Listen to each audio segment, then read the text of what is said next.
ng Padre Garcia na kilala dati sa pangalang Lumang Bayan o Sambat ay dating parte ng Rosario, Batangas.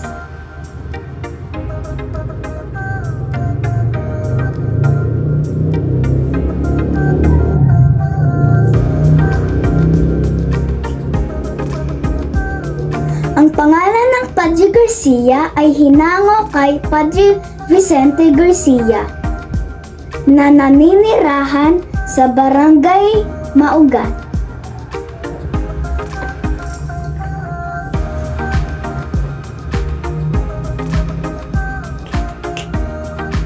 Noong 1952 ay itinatag ang bakahan na ngayon ay pinakamalaking livestock auction market sa Timog Katagalugan.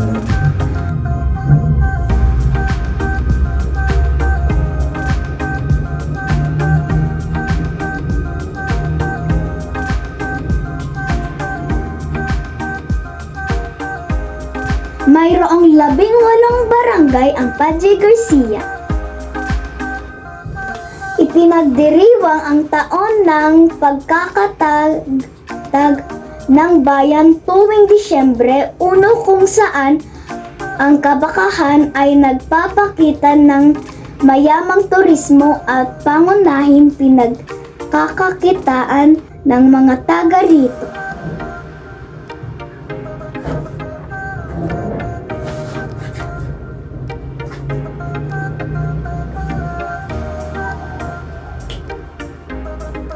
Ang lomi ng Padre Garcia ang kilala bilang isa sa masarap na pagkain ng bayan.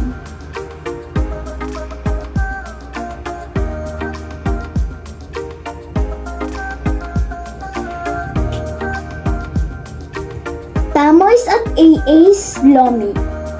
Ang ilan lamang sa sikat na lomi ng bayan. Ang halo-halo ay malamig na pagkain nagpasikat din sa Padre Garcia.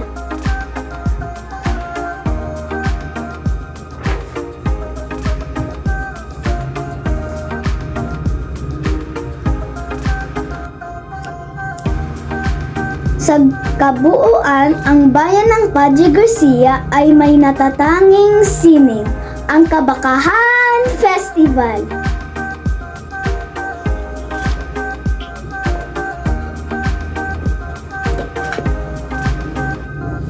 Magandang araw sa inyo!